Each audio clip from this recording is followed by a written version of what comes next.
Hello good morning everyone. तो आज हम दो टॉपिक पढ़ने वाले हैं। एक है ट्रांसफार्मर का कंस्ट्रक्शन और दूसरा टॉपिक है टाइप्स ऑफ ट्रांसफार्मर। तो ट्रांसफार्मर के कंस्ट्रक्शन के लिए हम ये ट्रांसफार्मर का चित्र देखेंगे। इसमें बहुत सारी चीज़ें जो ज़रूरी हैं वो बनी हुई हैं, तो याद करते चलना, हम इनको बाद में फिर से डिस्कस करेंगे। तो क्या क्या पार्ट्स हैं उनको देखते हैं। तो सबसे पहले हम ये समझेंगे वो कंजर्वेटर टैंक के बारे में। सबसे पहले हम किसके बारे में समझेंगे? कंजर्वेटर टैंक के बारे में। तो कंजर्वेटर टैंक, ये ट्रांसफार्मर का कंजर्वेटर टैंक है। ये ट्रांसफार्मर का कंजर्वेटर टैंक है, ये वाला।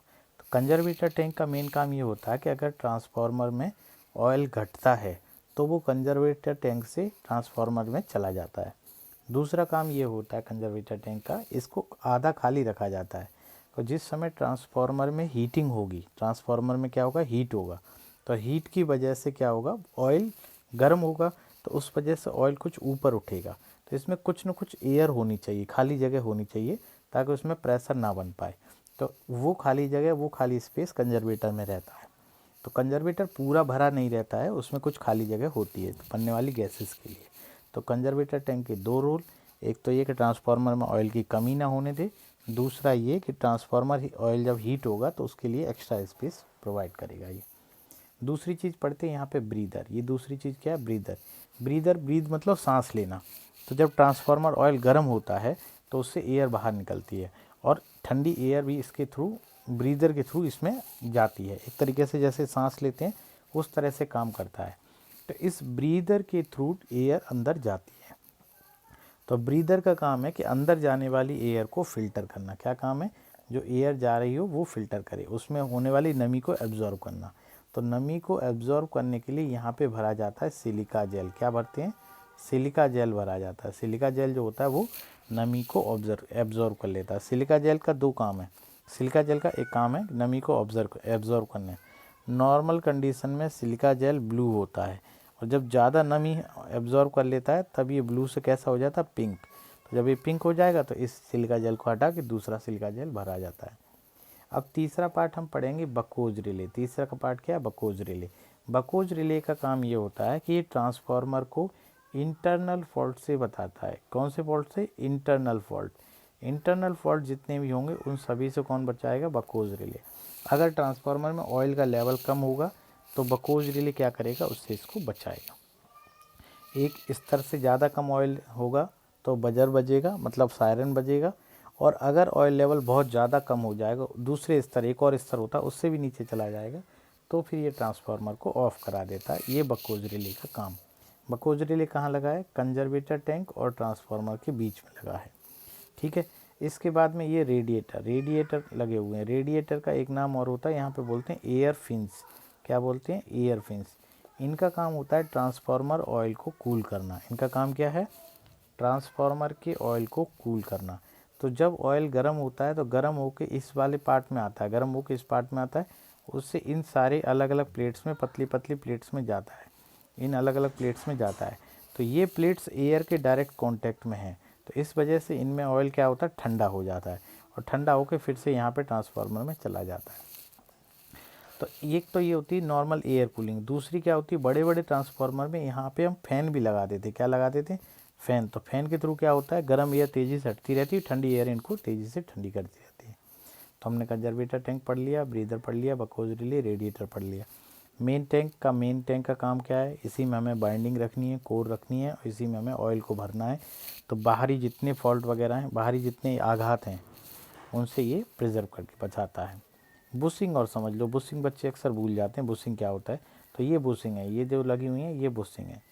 बुशिंग का मेन काम क्या है? कनेक्शन प्रोवाइड करना। बाहर से कनेक्शन जो ट्रांसफार्मर के अंदर जाने वाले हैं वो बुशिंग के थ्रू जाते हैं, डायरेक्ट तार से न जाके। बुशिंग बाहर इंसुलेटर है, अंदर कंडक्टर पड़ा हुआ, उस कंडक्टर के थ्रू अंदर कनेक्ट किया जाता है। अभी मैं एक और चित्र में दिखाएंगे। थर्मोमीटर टेम्परेचर मेजर करने के लिए। ऑयल गेज ये बताएगा कि इस कंजर्वेटर में कितना ऑयल बचा हुआ है। एक्सप्लोजन वेंट जो लगाया हुआ है ये ट्रांसफार्मर के प्रोटेक्शन के लिए है। अगर मान लो ट्रांसफार्मर में बहुत ज़्यादा प्रेशर हो गया, तो बहुत ज़्यादा प्रेशर की वजह से फट सकता है, तो उसको अवॉइड करने के लिए यहाँ एक्सप्लोजन वेंट लगाया जाता है। तो अगर प्रेशर बहुत ज़्यादा होगा तो ये एक्सप्लोजन वेंट की लेयर फट जाएगी और ऑयल इससे बाहर निकल जाएगा, पूरा ट्रांसफार्मर फटने के बजाय ये फट जाएगी। जैसे कुकर की सीटी में लगा रहता है, सीटी के पास में कि अगर ज़्यादा प्रेशर होगा तो वो फट जाएगा, ऐसे ये होता है। एक्सप्लोजन वेंट का जो हाइट रहती है हमेशा कंजर्वेटर टैंक से थोड़ी ऊंची रहती है। एक्सप्लोजन वेंट की हाइट जो होगी वो कंजर्वेटर टैंक से थोड़ी सी ऊपर होती है। अब ये दूसरा वाला चित्र देखो, ये भी उसी का है। ये बुशिंग देखो दिखाई दे रही है, क्या काम है इनका, कनेक्शन देना। तो यहाँ से कनेक्शन अंदर कंडक्टर से जाता है बाइंडिंग में, ये बुशिंग का काम है। ये CT-PT लगी हुई है, ये CT-PT लगे, CT मतलब करंट ट्रांसफार्मर, ये करंट को मेजर करने के लिए। ये प्रेशर रिलीफ, अगर ज़्यादा प्रेशर हो जाएगा तो जैसे वहाँ पे हमने ये बताया था आपको एक्सप्लोजन वेंट, ऐसे यहाँ पे प्रेशर रिलीफ लगा हुआ है। ये देखो कूलिंग फ़ैन लगाए गए, यहाँ पे कूलिंग फ़ैन लगा। ये एयर फिन्स वाला एरिया है, जो एयर फिन्स बताई थी आपको, रेडिएटर या एयर फिन्स बताई थी। ये ऑयल पंप होके यहाँ से जाता है। डायल थर्मामीटर ज़्यादा काम नहीं, ये समझो। ये मेन लगा हुआ है कनेक्टिंग बाल्व, ये क्या लगा हुआ कनेक्टिंग बाल्व, और इसी में जो ग्रीन कलर का दिख रहा है ये लगा बकहोज़ रिले, जो ट्रांसफार्मर के फॉल्ट से बताता है। ये कंजर्वेटर है, ऑयल लेवल मेजर करने के लिए, ऑयल लेवल मेजर करने के लिए जैसे पानी की टंकी में रहता है ऐसे यहाँ पे लगा हुआ है। डिहाइड्रेटिंग भी, आप लोग समझ गए, मैं समझता हूँ। ये चित्र और देख लो, ये बाहरी टैंक है, मेन टैंक, उसके अंदर ये कोर है, कोर पे ये बाइंडिंग की गई है, ये बाइंडिंग दिखाई दे रही है, 3 फेज ट्रांसफार्मर का है। अब आप सही से ध्यान से देखोगे तो ये कनेक्शन यहाँ जा रहे हैं और ये कनेक्शन यहाँ पे इस तरीके से बुशिंग के थ्रू कनेक्ट हैं। तो ये बुशिंग किस लिए, कनेक्शन के लिए। यहाँ पे ये इंसुलेटर लगे हुए हैं और ये कंडक्टर के थ्रू यहाँ पे ये कनेक्ट हो रहा है। ठीक है, तो ये इसका ये काम हुआ। अब ट्रांसफार्मर के पार्ट और देयर फंक्शन, पार्ट्स हमने सारे देख लिए हैं। अब हम एक बार सिस्टमेटिक तरीके से देखेंगे। कोर जो होती है, कोर ट्रांसफार्मर की कोर कौन से मटेरियल की बनी रहेगी, cold rolled grain oriented, cold rolled grain oriented, या फिर दूसरा हम सॉफ्ट आयरन, इस मटेरियल की ये बनी रहती है ट्रांसफार्मर की कोर। कोर का फंक्शन क्या है, कोर का फंक्शन ये है फ्लक्स को लो रिलक्टेंस पाथ प्रोवाइड करना। फ्लक्स को कैसा रिलक्टेंस पाथ, लो रिलक्टेंस कम से कम होना चाहिए, पाथ बनाना है। मैग्नेटिक सर्किट कंप्लीट करना है ना, म्यूचुअल इंडक्शन आसानी से हो सके, ये इसका काम रहता है, फ्लक्स को लो रिलक्टेंस पाथ बनाना। ठीक है, किस मटेरियल की बनी रहती है, क्या काम होता है, ये बता दिया हमने। इसी कोर के ऊपर होती है बाइंडिंग, इसी कोर के ऊपर क्या होती है, बाइंडिंग।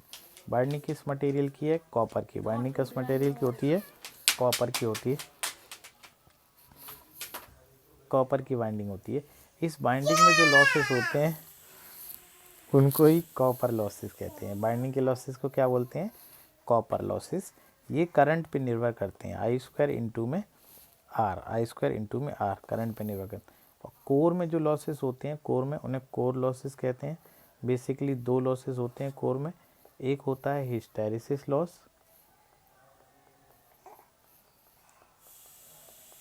और दूसरा होता है एडी करंट लॉस।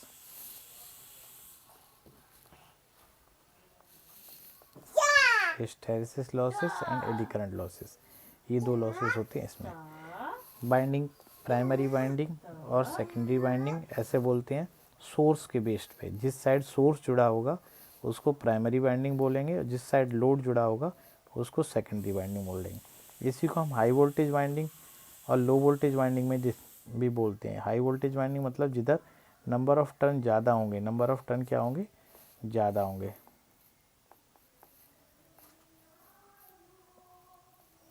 होंगे, तो हाई वोल्टेज वाइंडिंग, और नंबर ऑफ टर्न कम होंगे तो low voltage winding. High voltage side current का मान कम होता है, हाई वोल्टेज साइड में करंट का मान जो होता है, इधर करंट कम होगी, वोल्टेज ज़्यादा होगा, करंट कम होगी, करंट कम वोल्टेज ज़्यादा। हाई वोल्टेज में करंट कम वोल्टेज ज़्यादा। तो ये बाइंडिंग के बारे में आपने जाना। इंसुलेटिंग मटेरियल, जैसे बाइंडिंग के जो तार होते हैं वो आपस में इंसुलेटेड होते हैं, बाइंडिंग के जो वायर होते हैं वो आपस में इंसुलेटेड होते हैं, है ना। इसके अलावा जो बुशिंग में भी इंसुलेटिंग मटेरियल यूज होता है ना। तो कई सारे इंसुलेटिंग मटेरियल यूज होते हैं। और जो ट्रांसफार्मर ऑयल होता है उसका भी एक काम इंसुलेशन है। ट्रांसफार्मर ऑयल जो होता है उसका एक काम इंसुलेशन है। इंसुलेशन उसका एक काम है। टैंक, टैंक जो देखो टैंक क्या है मैंने आपको बता ही दिया है, जो बाहर से लगा हुआ था। तो ये किसका बना है? Fabricated with rolled steel plates, steel की प्लेट से बना होता है। मेन काम क्या है? कोर और बाइंडिंग को बाहरी आघात से प्रोटेक्ट करना। देखो किसका बना है? स्टील प्लेट का काम क्या है? प्रोटेक्ट करेगा कोर और बाइंडिंग को, है ना। और दूसरा container for transformer oil, transformer oil किस में भरा जाना है? टैंक में तो भरा जाना है, तो प्रोटेक्ट करेगा और कंटेनर है। और क्या करेगा? सपोर्ट प्रोवाइड करेगा एक्सटर्नल एसेसरीज को, जो एयर फिन्स लगी हुई हैं या जो ब्रीदर लगा हुआ है, ये सब कहाँ लगे होते हैं? ये सब के सब टैंक के ऊपर लगे रहते हैं। तो इसका एक ये काम है। तो देखो मेन का एक स्टील प्लेट का बना हुआ है, दूसरा कोर और बाइंडिंग को प्रोटेक्ट करेगा, तीसरा कंटेनर है ट्रांसफार्मर ऑयल का, है ना, एक्सटर्नल एसेसरीज को होल्ड करेगा। टर्मिनल और बुशिंग, टर्मिनल या कनेक्टिंग, बुशिंग का मेन काम क्या है? कनेक्ट करेगा इनकमिंग और आउटगोइंग केबल को, बुशिंग के थ्रू जोड़ा जाता है। सप्लाई और लोड, लोड साइड में भी सप्लाई साइड में भी बुशिंग मैंने हम आपको दिखा दिए। इंसुलेटिंग मटेरियल है,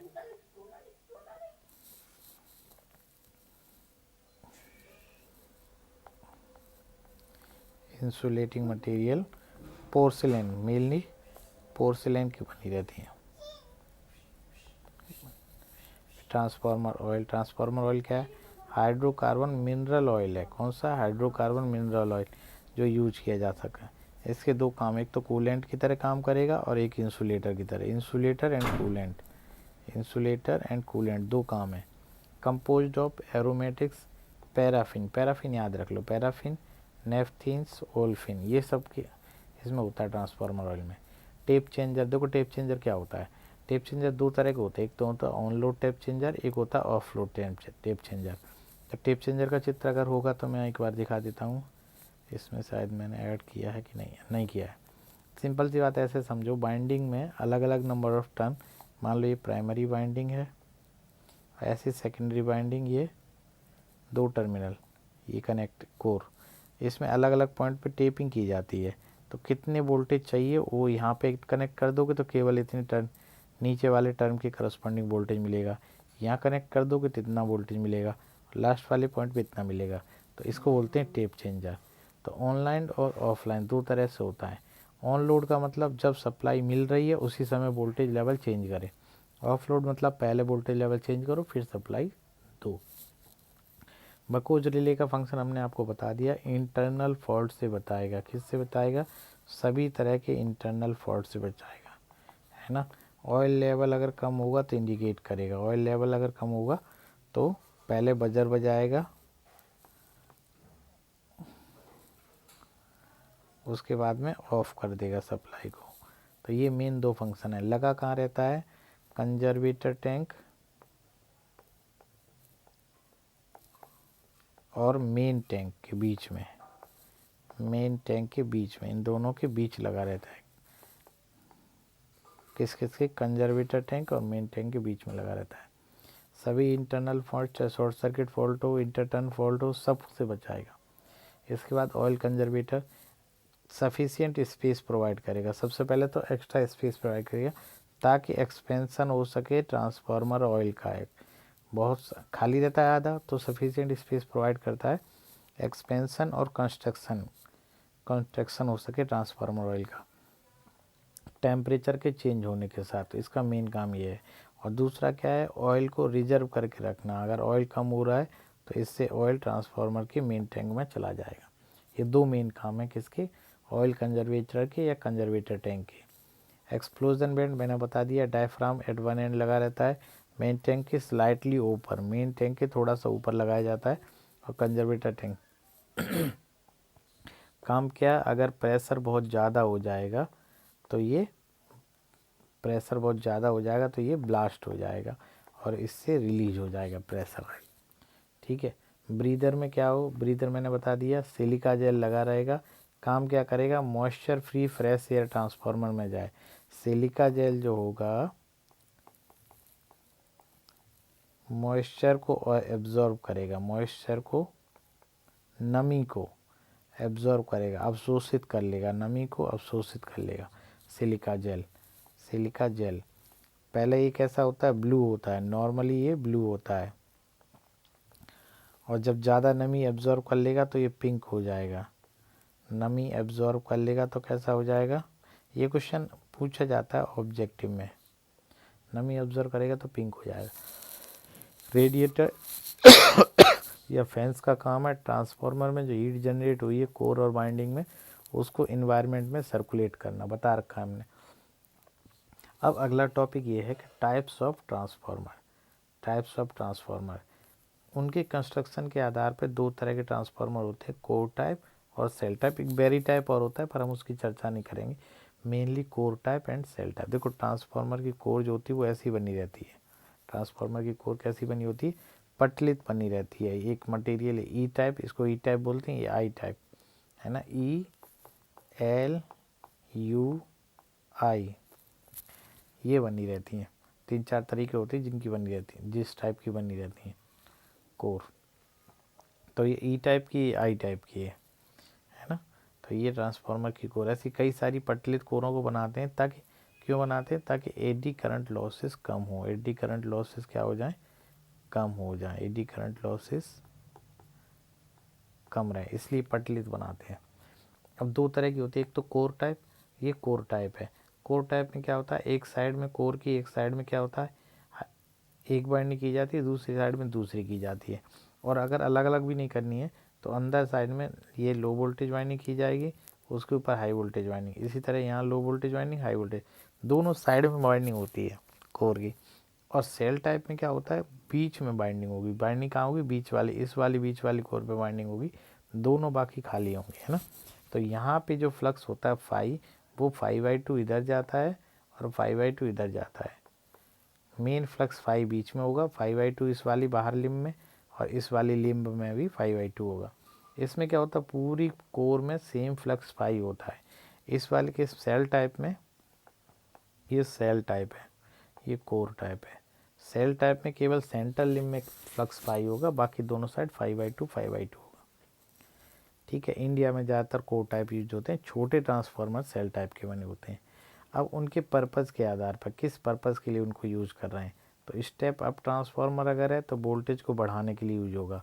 सेकेंडरी साइड का वोल्टेज प्राइमरी साइड से ज़्यादा मिलेगा, वोल्टेज को बढ़ा के देगा, तो इसको बोलेंगे स्टेप अप ट्रांसफार्मर। अगर वोल्टेज को वो बढ़ा रहा है तो करंट घट जाएगी, अगर वोल्टेज बढ़ रहा होगा तो करंट क्या हो जाएगी, घट जाएगी। एक चीज़ फ़ायदा मिलेगा तो दूसरा नुकसान होगा। टोटल पावर एस जो होगा वो वोल्टेज इंटू में करंट, ये कांस्टेंट रहता है प्राइमरी और सेकेंडरी साइड में। अगर वोल्टेज बढ़ेगा तो करंट का मान घट जाएगा, एस का मान चेंज नहीं होगा। इसी तरह स्टेप डाउन ट्रांसफार्मर क्या होगा, वोल्टेज को डिक्रीज करेगा और करंट इंक्रीज हो जाएगी, वोल्टेज डिक्रीज होगा, इंक्रीज हो जाएगा करंट। अभी ये स्टेप अप और स्टेप डाउन वोल्टेज के रेफरेंस में इसलिए बोलते हैं क्योंकि भाई करंट तो डिपेंड करती है लोड पे, लोड का कुछ पता नहीं है, पर वोल्टेज का हमें पता रहता है कि हमें वोल्टेज बढ़ाना है कि वोल्टेज घटाना है, तो इसलिए वोल्टेज के रेफरेंस में होते हैं। स्टेप अप मतलब वोल्टेज ज़्यादा मिलेगा, स्टेप डाउन मतलब वोल्टेज कम मिलेगा। सप्लाई के बेस पे दो तरह के सिंगल फेज ट्रांसफार्मर होगा, सिंगल फेज सप्लाई के लिए, थ्री फेज ट्रांसफार्मर होगा थ्री फेज सप्लाई के लिए, है ना। थ्री फेज में कई सारे पढ़ते हैं, star delta, delta star, star star, delta delta, ये चार मेन तरीके की ट्रांसफार्मर, थ्री फेज ट्रांसफार्मर हम लोग पढ़ते हैं।